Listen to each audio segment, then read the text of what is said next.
Hello and जय हिंद everyone, welcome back to our channel. चलो पढ़ते हैं। तो जैसा कि हम लोग जानते हैं कि हमने बायोलॉजी की एक सीरीज़ स्टार्ट करी है जिसमें हम लोग सारे इंपॉर्टेंट चैप्टर्स को डिस्कस करने वाले हैं, जो कि हमारे सारे कॉम्पिटिटिव एग्जाम्स के साथ साथ सारे 9th 10th 11th 12th सारे एग्जाम्स के लिए इंपॉर्टेंट है।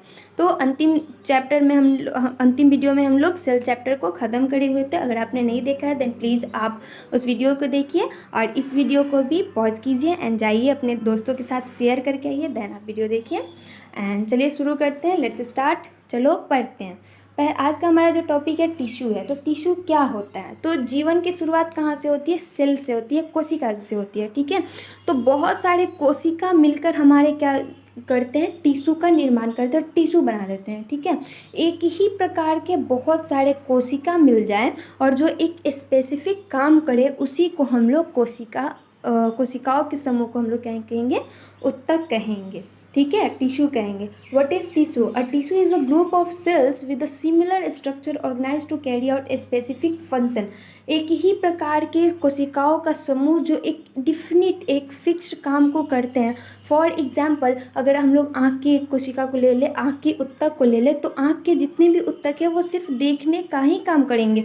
अगर आँख के उत्तक हमारे नाक में आ जाए तो ऐसा नहीं है कि वो सूंघना स्टार्ट करेंगे, या फिर नाक का उत्तक हमारे आँख में चले जाए, तो ऐसा कुछ भी नहीं है। ठीक है, तो हम उत्तक किसको बोलते हैं? जिसका कोशिकाओं का समूह तो हो लेकिन एक खास काम को प्रदर्शित करे, उसको हम लोग क्या कहेंगे? उत्तक कहेंगे। Study of tissue is called histology. Tissue के स्टडी को उत्तक के स्टडी को हम लोग क्या कहेंगे? हिस्टोलॉजी कहेंगे। जबकि हमने सेल के अध्ययन को क्या बोल रहे थे? सेल के स्टडी को साइटोलॉजी। यहाँ हम लोग उत्तक को देखें, टिश्यू को देखें, इसको बोलेंगे histo. The development of tissue was first observed in Coelenterata phylum, jellyfish, hydra, etc.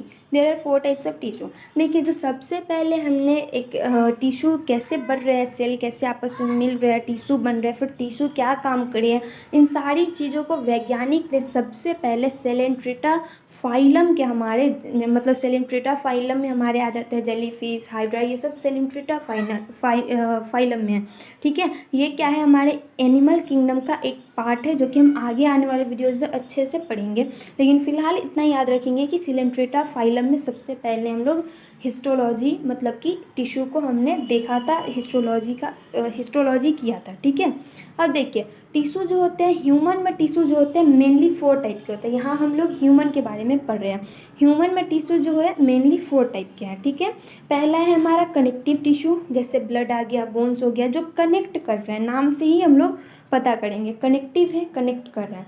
Next है हमारा एपिथेलियल, या फिर इसी को हम लोग एडिपोज कहते हैं। तो एडिपोज का मतलब ही होता है फैट। तो यहाँ भी हमें पता चला कि फैट वाले जो टिश्यू होंगे उसको हम लोग एपिथेलियल या फिर एडिपोज कहेंगे।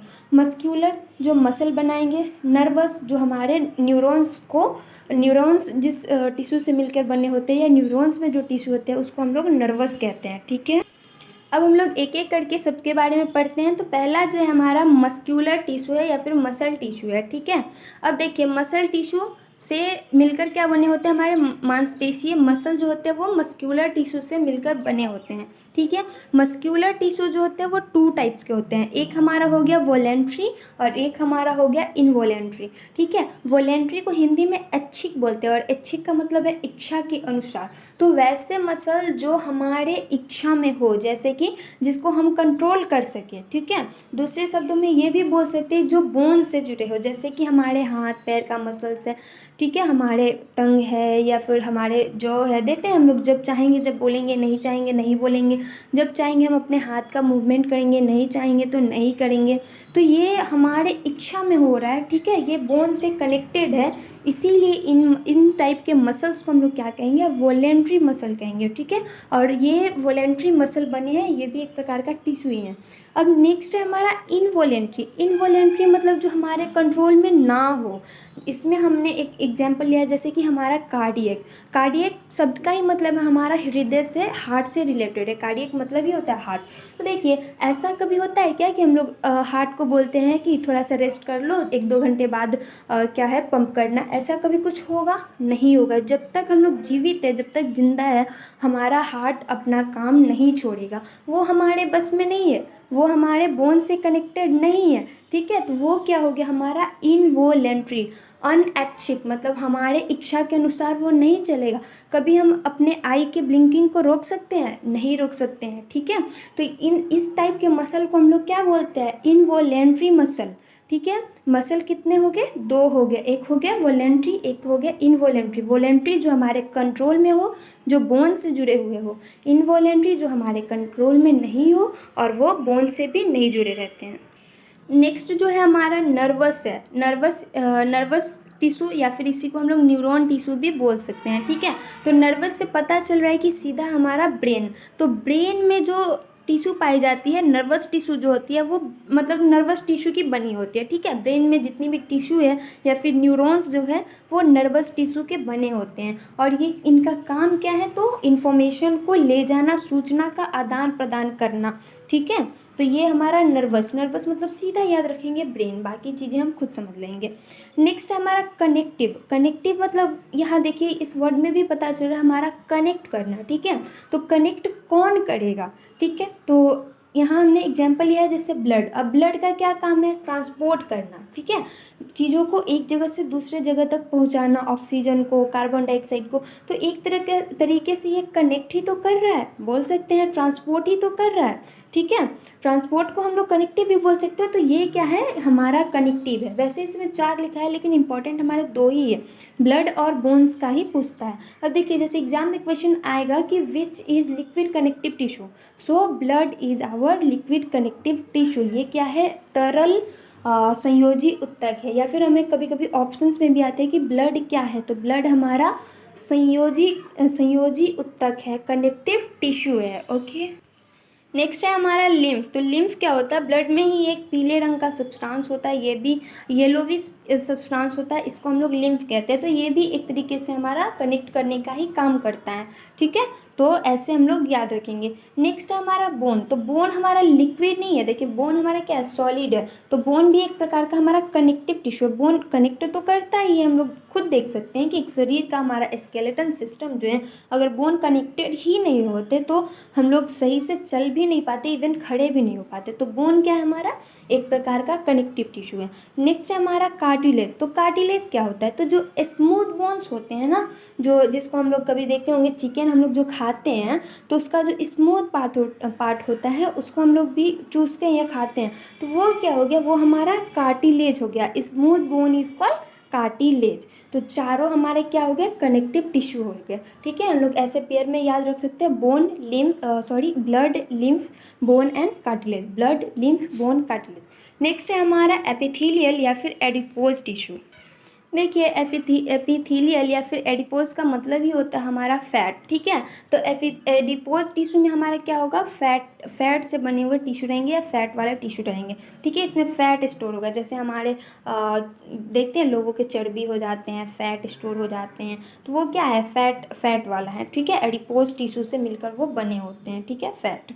अब देखिए जैसे हम लोग कैमल का हम्प देखते हैं जिसमें हम लोग बोलते हैं कि वो उसमें पानी स्टोर रहता है, तो नहीं, उसमें पानी नहीं, उसमें भी हमारा फैट ही होता है। हालांकि वो पानी को स्टोर करने के लिए उसमें कुछ जगह होते हैं, रखता है, लेकिन बने किस चीज़ से होते हैं? तो वो एडिपोज टिश्यूज से मिलकर बने होते हैं, मतलब फैट स्टोर करके वो बनते हैं, ठीक है। ऐसे ही हम लोग देखेंगे जैसे पीपल के पेट वगैरह में जो हो जाता है फैट, वो भी एडिपोज टिश्यू से ही मिलकर बने होते हैं। साथ ही हम लोग देखेंगे एडिपोज टिश्यू की कमी से जो हमारे बॉडी का साइन जो है वो चला जाता है, फेस का साइन चला जाता है। ओल्ड पीपल में क्या होता है? बूढ़े लोगों में क्या होता है कि उनका देखते हैं बॉडी उनका लचीला हो जाता है, ढीला ढाला हो जाता है, हड्डियाँ अलग, मांस अलग, सब झुर्रियाँ वगैरह पड़ने लगती है। क्यों? तो उनमें फैट की कमी हो जाती है इसी वजह से, ठीक है। तो फैट के लिए कौन रिस्पॉन्सिबल है? Adipose tissue. हमने ह्यूमन में 4 टिश्यू पढ़े, मस्क्यूलर जिसमें वोलेंट्री, इनवोलेंट्री आ गया, नर्वस ब्रेन वाला आ गया, connective blood, lymph, bone and cartilage, epithelial में हम लोग पढ़ लिए कि जितने भी होते हैं फैट वाले होते हैं। अब देखिए जीवन की उत्पत्ति कहाँ से होती है, जीवन की शुरुआत कहाँ से होती है, वो हमारे कोशिका सेल से होती है। ठीक है, बहुत सारी एक प्रकार की सेल्स मिलकर जो एक प्रकार का एक डिफिनिट काम करे वो उसको हम लोग टिश्यू बोल देते हैं। बहुत सारी एक जैसे टिश्यूएं मिलकर ऑर्गन बना देती है, जैसे आँख हो गया, इसमें बहुत सारी एक ही तरीके की टिश्यू मिली है जो देखने का काम करी है। ऐसे ही नाक को ले लिए तो बहुत सारी एक ही प्रकार की हमारा टिश्यू मिला है जो सूंघने का काम कर रहा है। ठीक है, तो और फिर बहुत सारे टिश्यू मिलके हमारा एक ऑर्गन बना दे रहा है, जैसे आँख, नाक, लंग्स, हार्ट, ये सारे क्या है, ऑर्गन है। ठीक है, अब देखिए बहुत सारे ऑर्गन मिलकर ऑर्गन के समूह को हम लोग क्या कहेंगे, ऑर्गन सिस्टम कहेंगे। ठीक है, जैसे कि मान ली कि ब्रीदिंग सिस्टम, हम ब्रीदिंग सिस्टम एग्जांपल लेते हैं तो इसमें हमारा क्या क्या इन्वॉल्व है, हमारा नोज हो गया, ट्रैकिया हो गया, लंग्स हो गया, ये सारे क्या ब्रीदिंग सिस्टम में इन्वॉल्व है। तो ये सारे तो एक ऑर्गन है, तो बहुत सारे ऑर्गन मिलाकर क्या बन गए, ऑर्गन सिस्टम मिल गए। अब देखिए बहुत सारे ऑर्गन सिस्टम मिलके क्या बन गया, एक ऑर्गेनिज्म बन गया, एक बॉडी बन गया, एक जीव बन गया। जैसे कि ह्यूमन का ही ले लेते हैं तो ह्यूमन में भी तो बहुत सारे सिस्टम है हमारे, जैसे डाइजेस्टिव सिस्टम हो गया, सर्कुलेटरी सिस्टम हो गया, रेस्पिरेटरी सिस्टम हो गया, एक्सक्रेटरी सिस्टम हो गया। तो बहुत सारे सिस्टम आपस में मिलाकर क्या बना दिए, एक बॉडी या फिर एक ऑर्गेनिज्म को बना दिए।